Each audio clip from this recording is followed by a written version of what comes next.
Assalamualaikum warahmatullahi wabarakatuh. Perkenalkan, kami dari kelompok 6 yang beranggotakan teman saya yang bernama Sandy Gunawan, Mustika Sari, Alia Damayanti, dan saya Sita Amalia Ningrum. Oke, kita lanjut ke materi kelompok 6 yang berjudul kelarutan dan hasil kali kelarutan. Kelarutan terbagi menjadi kelarutan solubilitas adalah kemampuan suatu zat kimia tertentu, zat pelarut atau solut, untuk larut dalam suatu pelarut atau solvent. Yang kedua, kelarutan dinyatakan dalam jumlah maksimum zat terlarut yang larut dalam suatu pelarut pada kesetimbangan.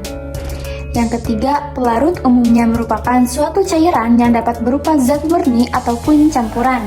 Yang keempat, zat yang terlarut dapat berupa gas, cairan lain, atau padat. Titik kesetimbangan kelarutan dapat dilampaui untuk menghasilkan suatu larutan yang disebut lewat jenuh atau supersaturat. Selanjutnya, larutan hasil disebut larutan jenuh. Lalu, satuan kelarutan umumnya dinyatakan dalam gram liquid pangkat min 1 atau molar liquid pangkat min 1. Contoh soal yang pertama, kelarutan AgCl dalam air adalah 1 kali 10 pangkat min 5 molar liquid pangkat min 1. Kelarutan AgCl dalam CaCl 0,05 adalah CaCl2 direaksikan oleh Ca pangkat 2 plus ditambah 2 Cl pangkat min.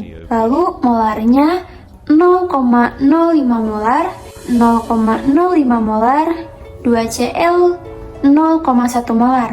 AgCl direaksikan oleh Ag plus ditambah Cl pangkat min. Lalu KSP AgCl dalam air sama dengan Ag pangkat plus Cl pangkat min. KSP AgCl dalam air sama dengan 10 pangkat min 5 pangkat kuadrat. KSP AgCl dalam air sama dengan 10 pangkat min 10. KSP AgCl dalam CaCl2 sama dengan Ag plus Cl min. 10 pangkat min 10 sama dengan Ag plus 10 min 1. Ag plus sama dengan 10 pangkat min 9 molar liquid pangkat min 1. Kelarutan suatu zat dipengaruhi oleh beberapa faktor, antara lain jenis pelarut. Senyawa polar mempunyai kutub muatan, akan mudah larut dalam senyawa polar. Gula, NaCl, alkohol, dan semua asam merupakan senyawa polar. Senyawa nonpolar akan mudah larut dalam senyawa nonpolar. Lemak mudah larut dalam minyak. Senyawa nonpolar umumnya tidak larut dalam senyawa polar. NaCl tidak larut dalam minyak tanah. Ada juga suhu. Kelarutan zat padat dalam air semakin tinggi bila suhu dinaikkan.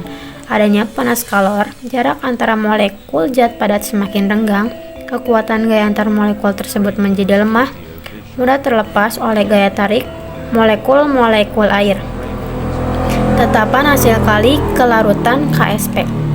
Dalam larutan jenuh, semua zat terlarut yang berwujud padat juga masih akan terus melarut.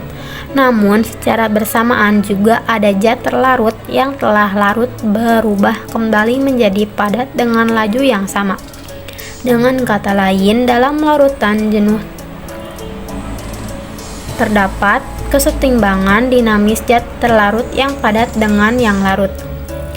Contoh, pada larutan jenuh BaSO4 terdapat kesetimbangan antara proses pelarutan padatan BaSO4 sehingga terdisosiasi menjadi ion-ion Ba2+ dan SO4 2- dengan proses pengendapan BaSO4 dari interaksi elektrostatik tarik-menarik ion Ba2+ dengan ion SO4 2-. BoSO4 sama dengan Ba2+ aqueous tambah SO4 2- aqueous. Tetapan kesetimbangan kelarutan padatan ionik dengan ion-ion yang terlarut disebut tetapan hasil kali kelarutan solubility product constant KSP. Tetapan hasil kali kelarutan untuk BaSO4 yaitu KSP sama dengan Ba2+ SO4 2-. Secara umum, persamaan KSP untuk senyawa ionik AXBY adalah AXBY sama dengan XA M plus aqueous tambah YBN min aqueous KSP sama dengan AM plus pangkat X BN min pangkat Y. Nilai KSP hanya bergantung pada temperatur, sama seperti tetapan kesetimbangan lainnya. Hubungan antara kelarutan dan KSP. Pada larutan jenuh senyawa ion AXBY, konsentrasi zat di dalam larutan sama dengan harga kelarutannya dalam satuan mol L-1.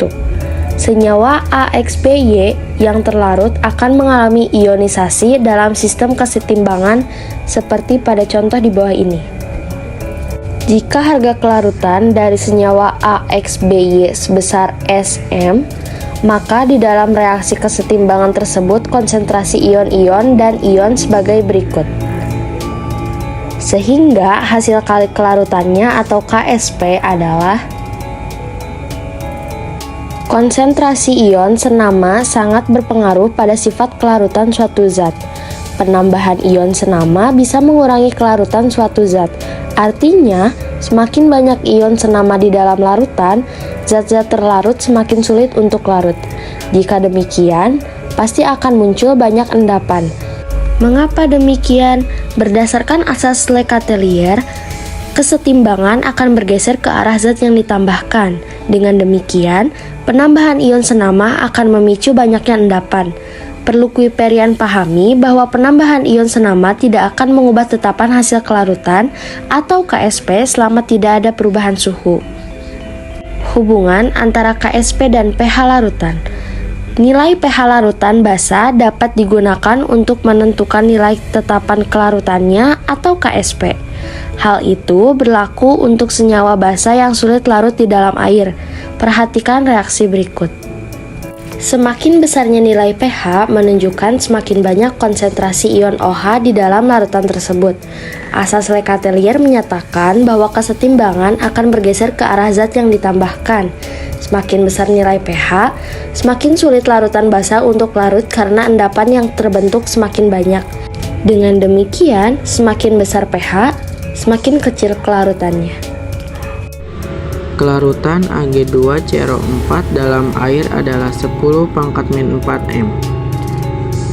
Tentukan kelarutan Ag2CO4 dalam larutan K2CO4 0,01 M. Reaksi kesetimbangan larutan Ag2CO4 adalah sebagai berikut. Dengan demikian diperoleh berdasarkan perbandingan koefisien reaksinya diperoleh jadi kelarutan Ag2CO4 dalam larutan K2CrO4 0,01 M adalah 10 pangkat min 5 M. Perhitungan kelarutan KSP tetap pada suhu tertentu. Kelarutan bisa berubah bergantung pada ion-ion yang hadir di dalam larutan. Fungsi dan manfaat hasil kali kelarutan atau KSP. Nilai KSP dapat digunakan untuk memperkirakan terjadi atau tidaknya endapan suatu zat jika dua larutan dicampurkan. Nilai KSP juga dimanfaatkan sebagai salah satu pertimbangan dalam pemisahan zat dalam campuran dengan cara pengendapan selektif. Contohnya pemisahan ion Zn2+ dan Cd2+ yang terdapat bersama-sama dalam larutan. Untuk meramalkan terjadi tidaknya endapan AXBY jika larutan yang mengandung AY+ dan BX- dicampurkan digunakan konsep hasil kali ion KSP berikut ini. KSP AXBY sama dengan A pangkat Y plus pangkat X B pangkat X min pangkat Y. Jika KSP lebih dari KSP maka akan terjadi endapan AXBY. Jika KSP sama dengan KSP maka mulai terjadi larutan jenuh AXBY. Jika KSP kurang dari KSP maka belum terjadi larutan jenuh maupun endapan AXBY. Sekian presentasi dari kami. Mohon maaf bila ada salah kata. Semoga bermanfaat. Terima kasih. Wassalamualaikum warahmatullahi wabarakatuh.